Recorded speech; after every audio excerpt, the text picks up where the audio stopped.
acid in the bacteria membranes is used as a source of energy. The engine mechanism consists of 40 different components, a structure with a complexity that cannot be reduced to a simple form.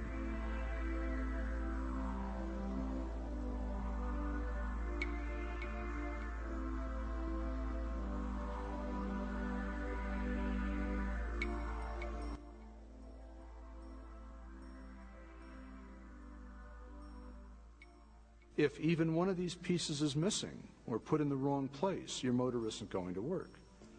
So this apparatus to assemble the flagellar motor is itself irreducibly complex. The flagellum also possesses an internally complex structure. Its organic structure consists of 240 separate kinds of protein.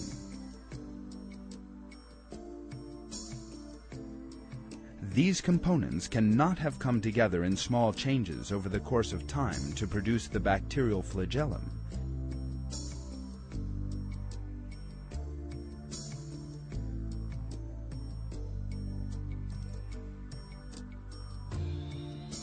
Since every tiny component is an organ that serves no purpose on its own.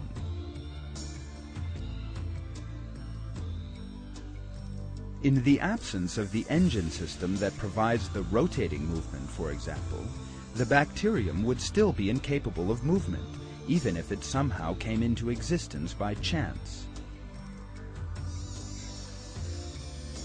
According to the theory of evolution, organs that are not in use gradually become vestigial and disappear. From that point of view, in an evolutionary process consisting of 40 separate changes, any organ forming in the first stage will be weeded out by natural selection, since it fails to fulfill any function, and the evolutionary process will come to a halt right at the outset. This scientific fact is outlined by Dr. Jonathan Wells.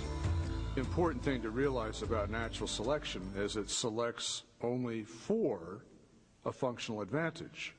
In most cases, natural selection actually eliminates things that have no function or that have a function that harms the organism. So if you had a bacterium with a tail that didn't function as a flagellum, chances are natural selection would eliminate it. The only way you can select for a flagellum is if you have a flagellum that works, and that means you have to have all the pieces of the motor in place to begin with. So natural selection can't get you the bacterial flagellum. It can only work after the flagellum is there and operating.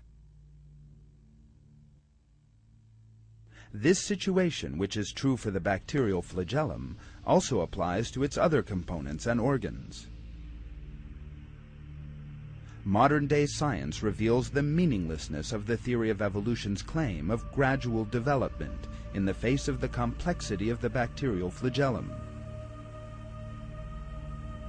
Indeed, no evolutionist biologist has been able to account for the flagellum's origins.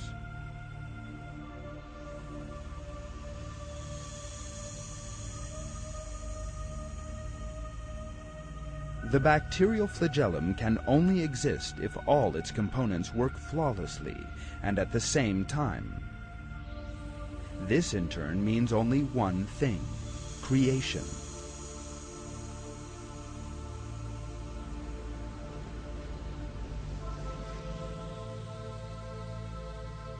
In the same way that the engines that allow cars to move are the products of superior engineering, so this mechanism that allows bacteria to move is the product of a superior knowledge.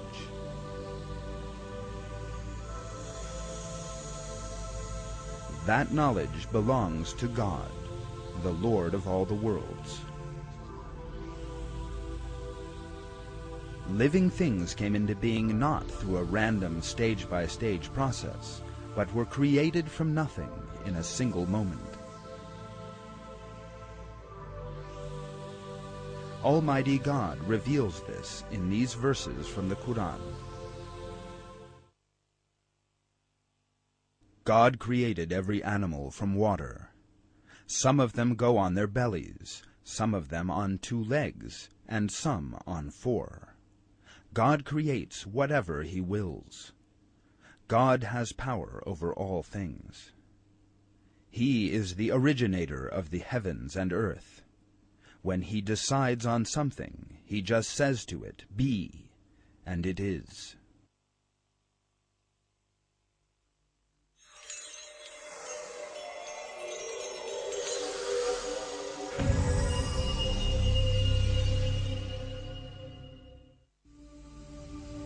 In the same way that structures that cannot be reduced to a simpler form demolish the claims of the myth of evolution, the fine detail they possess reveals to us, with the most striking examples, God's artistry and matchless intellect.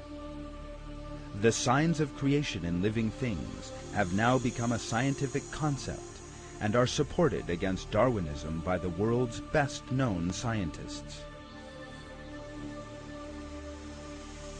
Among the most prominent names in this movement are those of Philip Johnson from the University of California at Berkeley, William Dembski from MIT, Chicago, and Princeton universities, Stephen C. Meyer, who earned his PhD from Cambridge University, and Paul Nelson from Chicago University. As well as maintaining that life did not come into existence by chance, and that God created all living things, these scientists hold seminars and conferences all over the world. Another organ that cannot be reduced to a simpler form is the ear. The human ear consists of several components, and hearing is the result of all these working in harmony together. A deficiency in any one of these components means that a person either becomes deaf or else suffers severe hearing difficulties. Brief details of how hearing actually takes place will enable us to understand how complex the process is, as well as the sensitive balances on which it is constructed. As we know, hearing begins with vibrations moving through the air. These vibrations are reinforced in the auricle.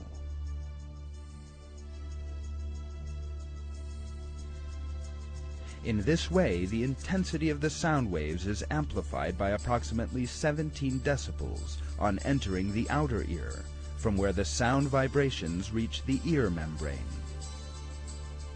The ear membrane is so sensitive that it can perceive vibrations of the dimensions of a single molecule. It is thanks to this sensitivity that in a silent environment we can hear someone whispering from many meters away. The ear membrane enhances the vibrations reaching it and transmits them to the middle ear. Here, there are 3 small bones in contact with one another in a very sensitive balance. These 3 bones, known as the anvil, hammer, and stirrup, enhance the vibrations reaching them from the membrane. The mechanical movements we have described so far began turning into sound in the region known as the inner ear. The inner ear contains a liquid-covered organ known as the cochlea. The final component of the middle ear, the stirrup, is connected to a membrane on the entrance to the cochlea. Mechanical vibrations in the middle ear are transmitted to the cochlea fluid by means of this membrane. The vibrations reaching the inner ear set up a wave action in this fluid. The inner walls of the cochlea are lined with small hair-like structures, which are in turn affected by the wave movements in the fluid. These tiny hairs move according to the wave motions in the cochleal fluid. If a loud noise arrives, most of these hairs move, and in a more powerful manner. Every sound frequency in the outside world sets up different reactions in these hairs. Fine, but what does the movement of these hairs signify? What possible connection can these hairs in the cochlea in the inner ear have with our listening to a classical music concert, recognizing a friend's voice, hearing the sound of a car, and distinguishing millions of other sounds? The answer to that question once again shows the magnificent complexity of the ear. Each of these tiny hairs is actually a separate mechanism located on 20,000 or so individual cells surrounding the inner wall of the